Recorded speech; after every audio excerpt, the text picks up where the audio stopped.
Un poco les digo en qué consistiría la línea como me la estoy imaginando en materia de filosofía, ética y derechos fundamentales. Básicamente, pues yo soy abogado constitucionalista, me gusta mucho la filosofía política y la historia del derecho, y eso es lo que he hecho a lo largo de estos 26 años. Me gustaría hablarles de algo que pensé que era básico en materia de jurisprudencia constitucional, y es hablar sobre el tiempo y el espacio, porque la inteligencia artificial va a modificar, o ya, digamos, se encuentra modificando espacios concretos de nuestra vida, y por eso quisiera hablarles de dos categorías concretas que determinan al ser humano como tal, y es el tiempo y el espacio. El tiempo y el espacio en la jurisprudencia constitucional, y luego hablar algo de ética, para que ustedes vean un poco en dónde está esta línea de derechos humanos, ética y filosofía que yo pienso empujar. Empiezo con tiempo primero, luego voy con el espacio y luego me voy con la ética, y yo creo que ya con eso cruzarán los 10 minutos que tengo para abordar estos temas. Primero el tiempo. Creo que la inteligencia artificial va a cambiar la sensación de tiempo, particularmente en la jurisprudencia constitucional, teniendo en cuenta que el juez constitucional en Colombia no es solo la Corte Constitucional. Recuerden que el juez constitucional en Colombia es el juez promiscuo de Barichara cuando tiene que conocer una tutela, o el Tribunal Superior del Distrito Judicial, o el juez del circuito penal cuando tiene que resolver una tutela. Ese es el juez constitucional. Yo creo que la sensación de tiempo, una vez se introduzca la inteligencia artificial, va a cambiar, y ya les digo por qué. Empiezo por un dato básico, y es que el tiempo de la jurisprudencia y de la jurisprudencia constitucional es un tiempo que viene heredado de Roma antigua, de los romanos, de los jurisconsultos romanos clásicos como Gallo, Ulpiano, Papiniano. ¿Qué ocurría en Roma clásica? Ellos, como parte de los pueblos indoeuropeos, tenían una visión cíclica del tiempo, no una visión lineal. Una visión cíclica que, por ejemplo, uno ve en el Timeo de Platón, donde el tiempo va a volver a retornar, va a volver sobre sí mismo. Cicerón, leyendo a Platón, en su libro de la naturaleza de los dioses, decía que ese ciclo se iba a volver a cumplir en 12.000 años. Que 12.000 años es un juego de tiempo. Nos separa de los romanos clásicos 2.000 y pico de años, y uno los ve como antiguos, entonces imagínense 12.000 años. Pero igual ellos veían la naturaleza de forma cíclica. El filósofo moderno Nietzsche va a hablar del eterno retorno de lo mismo. Esa sensación que algunas veces uno siente como un déjà vu de ya estuve aquí, esto ya me pasó.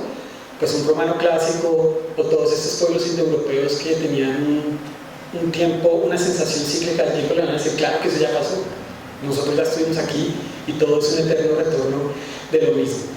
¿Por qué les estoy hablando de esto? Porque la jurisprudencia es cíclica. La jurisprudencia es un vestigio cíclico en un mundo que temporalmente se nos volvió lineal, porque los romanos eran los predominantes hace 2000 años, sobre todo el imperio romano, pero por allí estaba en Judea el pueblo judío, y el pueblo judío, en lugar de tener una visión cíclica del tiempo, tenía una visión lineal del tiempo que va hacia una redención final, hacia un juicio final. Y esa visión lineal, que en ese momento era no la prevaleciente, se va a volver la prevaleciente, sobre todo cuando llegue la modernidad, y nosotros los modernos vemos el tiempo de una manera lineal. Es decir, usted tiene la sensación que cuando salió por esa puerta de este auditorio jamás va a volver a este auditorio, mientras que esa sensación para un romano antiguo sería yo vuelvo a pasar por esa puerta. La jurisprudencia es cíclica. ¿Por qué es cíclica? Porque es un precedente, y es cíclica en el sentido que parte de la base de que el futuro, por inhóspito y desconocido que sea, jamás va a rebasar el pasado. Y es por eso que uno se tiene que atener al pasado, porque el pasado se va a volver cíclicamente a repetir, en el futuro. Y por eso nuestros grandes jurisconsultos clásicos crearon la jurisprudencia de una manera cíclica y crearon precedentes bajo el entendimiento cíclico de que si usted sienta una regla, se va a volver a repetir en el futuro. Porque el futuro, por más escrito que sea, jamás va a superar el pasado. Luego, hacer jurisprudencia, y el nombre mismo lo dice, es hacer precedentes y ser cíclicos. La jurisprudencia es un vestigio cíclico en un mundo claramente lineal que tenemos hoy día nosotros, los modernos. Luego, la densidad en la jurisprudencia, la densidad del tiempo se encuentra en el pasado. Y así hablamos nosotros. Nosotros hablamos de precedente judicial, y cuando decimos precedente estamos dándole una densidad grande al pasado. Pues bien, con la inteligencia artificial yo creo que eso se va a mover, se va a estremecer. Vamos a tener una densidad del tiempo mayor, del tiempo presente. La inteligencia artificial va a hacer que tengamos en tiempo real informaciones, subreglas, que antes nos costaban mucho tiempo formular. Entonces uno puede hablar, digamos, de una formulación de la ratio decidendi o de las subreglas en tiempo consecutivo, y es lo que veíamos en las clases de juez constitucional, donde algunos de ustedes estuvieron conmigo, donde uno tenía que ver una sentencia arquimédica, identificar los nichos citacionales, luego hacer una especie de ingeniería inversa, todo consecutivo. Pues bien, bienvenidos al mundo de la inteligencia artificial, donde de pronto todo eso se va a hacer en tiempo real. Luego, mi hipótesis es que con la inteligencia artificial la formulación de la ratio decidendi ya no va a ser en tiempo consecutivo, sino va a ser en tiempo real, y eso le va a dar mucha mayor densidad al tiempo presente, ya no al pasado, como los jurisconsultos romanos, sino al tiempo presente, porque es la formulación de una ratio decidendi en tiempo real. Y también la densidad de tiempo futuro, que impone la propia capacidad predictiva de la inteligencia artificial. Entonces, en materia de tiempo real, yo me imagino como una superposición de varias ratios decidendi dialogando en tiempo real, ya no un modelo unidireccional ni bidireccional para encontrar esa ratio decidendi, como unidireccional, ir hacia ella, o bidireccional, una interacción entre la ratio que uno encuentra en una sentencia y lo que uno interpreta de ella, sino más bien como una modalidad quizás polivalente, multimodal, en tiempo real, de grupos, racimos de ratio que van a estar presentes en la inteligencia artificial y que uno tiene que interactuar con eso. Entonces la sensación va a ser de una densidad, de nuevo, insisto, mayor, no solo en el tiempo presente, sino también en el tiempo futuro. Luego, eso en materia de tiempo. Vamos a ver, ¿cuánto me queda? Bueno, me quedan 4 minuticos. Entonces, creo que en materia de tiempo esto va a cambiar, porque la inteligencia artificial va a terminar removiendo, digamos, la manera como nosotros identificamos subreglas en la jurisprudencia constitucional. Va a remover eso, va a estremecer eso. En materia de espacio, creo que también la inteligencia artificial va a estremecer esto, porque, digamos, hay una clasificación clásica entre leyes y jurisprudencia. Por una parte, las leyes se caracterizan por una economía textual, y el legislador lo que hace son generalizaciones, mientras que la jurisprudencia se caracteriza por una abundancia textual mediante analogías. Por eso es que vemos ya incluso esa abundancia textual a veces se pasa a la raya y vemos sentencias que ya eso es como los hermanos Karamazov, o no, leerse Guerra y Paz, esos son unos mamotretos enormes que para mí realmente creo que son antidemocráticos. Pues yo creo que la inteligencia artificial, ese espacio textual, ya no estoy hablando de tiempo, sino estoy hablando de espacio, ese espacio textual también lo va a remover, porque con la inteligencia artificial, frente a guerras y paces, frente a hermanos Karamazovs, que son unas cosas así, la inteligencia artificial va a tener claramente la forma de lograr una simplicidad textual. Hablemoslo coloquialmente, peluquear esos textos para llegar de una vez a superarlos de una manera simple, la simplificación del espacio textual es otro vaticinio que yo tengo sobre estos textos.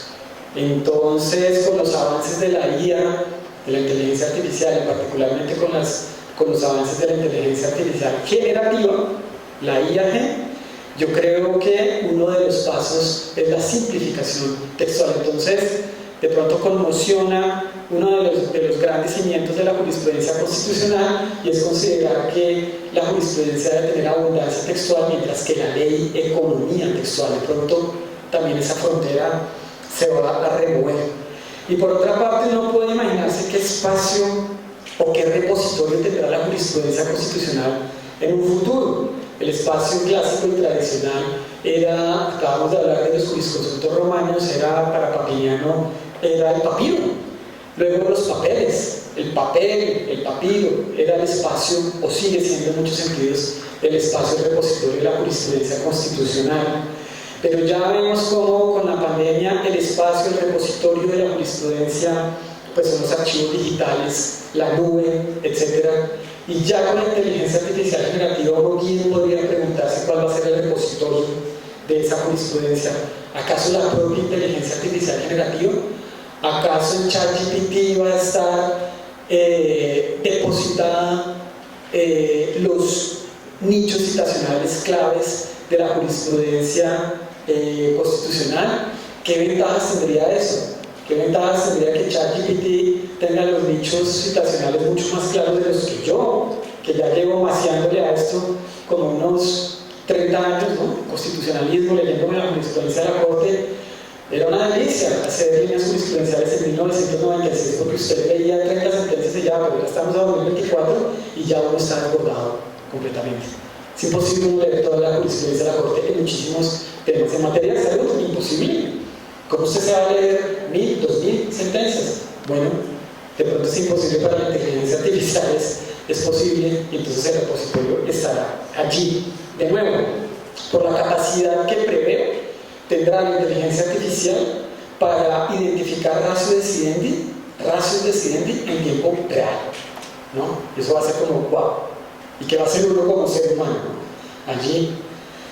Por eso para mí es clave la parte ética, y aparece el filósofo que hay en mí, ¿no? Porque pues de tal manera entonces es como, ¿qué hacemos? ¿Apaciguarnos? No, tranquilos, hay espacio para la humanidad, no hay duda de eso. Y la ética tiene unos grandes motivos.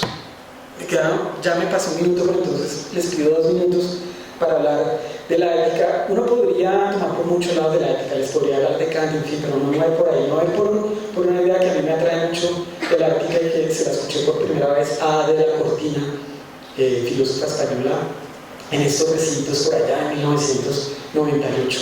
Y es la ética como lugar de los más débiles, pero que al fundarse en principios éticos se vuelven los más fuertes.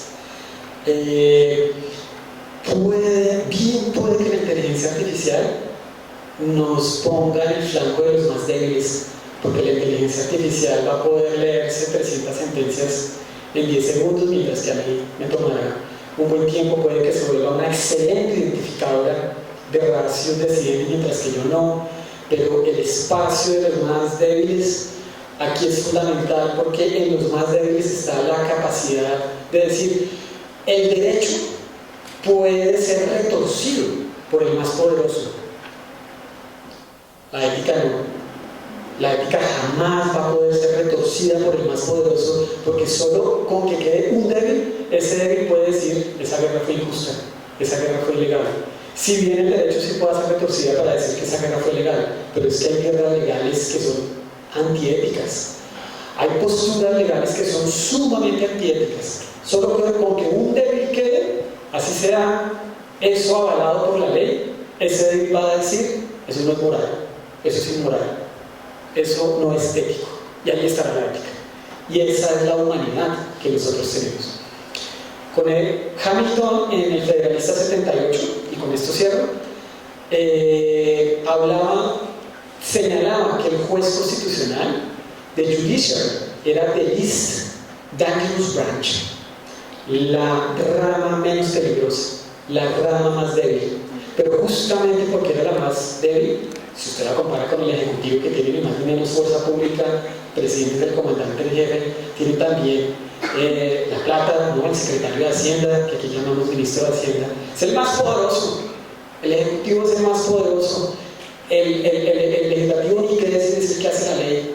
La rama menos peligrosa, la rama más débil, en ella los federalistas depositaron la autoridad constitucional para, mediante el judicial review, mediante el control de constitucionalidad, decir cuál es la autoridad última en materia constitucional. En la rama más débil, algo parecido podríamos hacer aquí también.